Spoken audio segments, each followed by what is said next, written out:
Okay, let's dive into this. Have you ever really stopped to properly wonder why the sea is salty? I mean, most of us, we really jump straight to the science answer, don't we? Plate tectonics, volcanic vents, minerals washing off rocks for ages. And yeah, it's a good explanation, scientifically speaking. But today, we're going to take a totally different angle. We're looking at this through a really fascinating lens. An excerpt from Sudha Murty's book, The Salty Sea, A Tale of Greed and Magics. So our mission for this deep dive is basically to see how this magical folktale gives us a surprisingly sweet and, salty take on why the sea is salty. And more importantly, maybe, what deeper lessons it holds about us, about human nature. It's this short, kind of magical story, right? And it starts with a gift, a really powerful one, a grinder that can apparently make anything you ask for. Anything.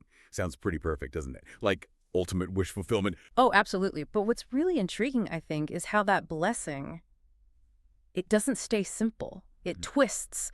And if you connect it to the bigger themes, the story introduces greed almost immediately. That's the pivot. The magic sort of curdles when the grinder gets into the wrong hands, and suddenly, boom, the sea's salty, permanently. Which makes you ask, right, how does one little object, one person's mistake, lead to this massive, irreversible change across the whole world? Yeah, exactly. And that really gets to the heart of Murthy's story. So maybe we should quickly sketch out how the story unfolds for anyone who hasn't read it, because the details matter here.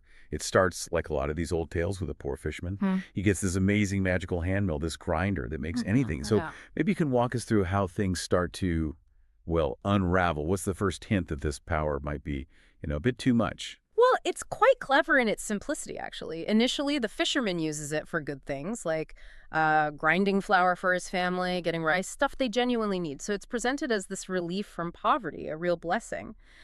But the turning point, the critical moment, comes when a rich merchant hears about it, a very greedy merchant. And for him, it's not about need at all. It's just pure, insatiable wanting. Ah, okay. So the classic contrast, need versus greed. Precisely.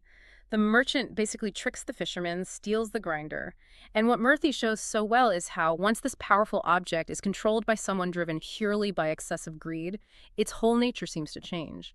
The merchant, dreaming of endless riches, tells the grinder to make salt. Salt? Really? That seems so ordinary. Why salt? I know, right? But that's the genius. It's commonplace, essential even, but think about it. The merchant sees an opportunity for infinite supply, infinite profit from something everyone uses. Okay, I get it. So what happens then? Does it just make a little bit of salt? No, and that's the trap. The grinder starts churning out salt, loads of it, and it just doesn't stop. It fills the merchant's boat completely, then starts overflowing. See, the merchant, in his absolute frenzy to get rich quick, he forgot the most important part. Let me guess.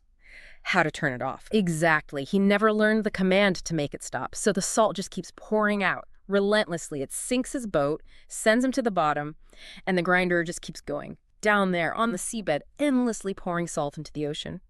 So this unchecked desire for infinite salt, combined with the, let's say, lack of wisdom to handle the magic, it literally salts the entire sea. It becomes this irreversible consequence stemming from just one person's unchecked ambition. Wow, that's powerful. How Murthy connects that single act of just wanting too much, demanding it without end, how she connects that to this huge physical, irreversible change in the natural world. The salty sea itself becomes this everyday reminder, this global symbol of that one moral failure. It's not just a simple don't be greedy lesson, is it? It feels more like a story about the environmental fallout of unchecked desire and about needing wisdom when you have power. Absolutely. The story doesn't just tell you greed is bad. It shows you. It demonstrates how uncontrollable it becomes once it's really unleashed.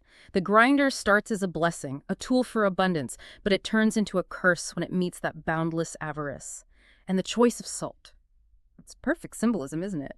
Essential for life, yes, but too much is damaging, polluting even. Pursuing an endless, unnecessary amount of this common thing leads to this profound, permanent change in the ocean itself. So, bringing this all together then, what does it all mean for us?